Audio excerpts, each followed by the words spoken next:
Happy New Year, everyone. Want to know what's new on Hack the Box for enterprises? Let's dive into our changelog and check out the latest highlights. Starting with Hack the Box Enterprise Platform. This quarter, we focused heavily on performance, flexibility, and visibility. We introduced Windows Pwnbox, where you can choose between Windows or Linux Pwnbox depending on your objective, with no local setup required. For blue teams and SOC workflows, this unlocks a richer, more realistic defense experience right out of the box. And when it comes to visibility, skills and framework reporting is now cleaner and smarter. You can clearly separate Hack the Box skills from frameworks like NIST and MITRE ATT&CK, making reporting conversations faster and far more accurate. Similar to how reporting is now segmented on different tabs. And we also rolled out a new content card experience. Cleaner visuals, consistent layouts, and instant access to key details.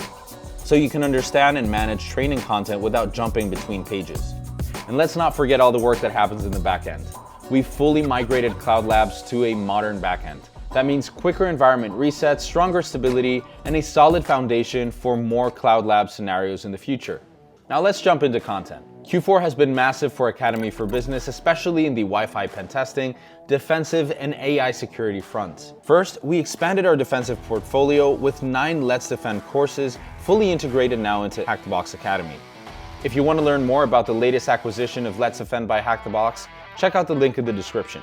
These cover critical defender workflows, making it easier than ever to build job-ready blue team skills. And we also released 3 new and updated job role paths. Specifically, we completed the AI Red Teamer job role path, built in collaboration with Google. 12 hands-on modules aligned to Google's secure AI framework, covering everything from prompt injection and model privacy attacks to supply chain risks and adversarial AI techniques. And we didn't stop there. We brought new and up-to-date modules to the Bug Bounty Hunter certification, turning it into the Certified Web Exploitation Specialist certification.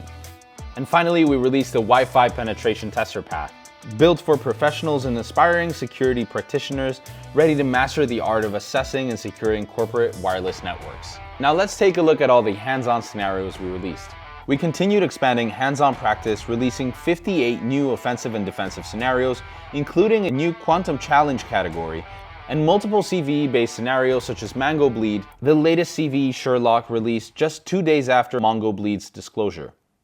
You can also read more about scenarios tied to specific APT groups or CVEs by checking out the Threat Intelligence category on the Hack the Box blog. We also released 5 new enterprise attack simulation within professional labs. Specifically, we released Control, Intercept, Sidecar, Push, and Mutai, covering from covert Active Directory operations to PKI abuse, relay attacks, and stealthy lateral movement. These labs simulate realistic breaches from start to finish.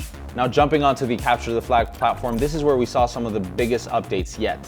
You can now create and fully configure Capture the Flag events before checkout. Build your scenario selection, invite teams, preview your event, and personalize your branding, all in a few steps. This is a game changer when it comes to creating events that are tied to your objectives without having to make any previous commitments. Payment only happens when you're ready to go live. We also launched the Capture the Flag post-event workshop. This lets you clone a finished Capture the Flag into a non-competitive training environment with no timers, no scoreboards, just learning. It's perfect for follow-up enablement and reinforcing skills after the event has ended. We also released 2 new CTF packs, the Cyber Defense Analyst Pack and the Blockchain Exploitation Pack. In benchmarking team skills, especially for blue teams, we cannot forget our latest release, Threat Range, that came out in September 2025. Threat Range continues to grow with new scenarios like Spray and Pray, Domain Looter, and Ransom Link, released all within Q4. These simulate realistic multi-host intrusions from brute force attacks and lateral movement to phishing-driven Active Directory compromise. Each new Threat Range scenario pushes realism further, allowing organizations to sharpen detection and investigation with hands-on response scenarios, benchmark performance with data-driven KPIs such as mean time to detect, mean time to investigate, or mean time to respond, and of course break down silos between SOC and forensics and incident response team with a collaborative roleplay environment. You can also browse and schedule your upcoming Threat Range scenarios directly on the CTF platform. And now you can browse all Threat Range scenarios and schedule your upcoming exercise within the CTF platform library. Along with all those releases, we also published an abundance of new blogs, covering AI security, topics around cybersecurity workforce development, and evolving attack techniques, giving you both strategic insight and technical depth to stay ahead. Q4 was all about depth, realism, and readiness. More defensive content, stronger AI security training, better management features, and ways to specialize your teams at scale.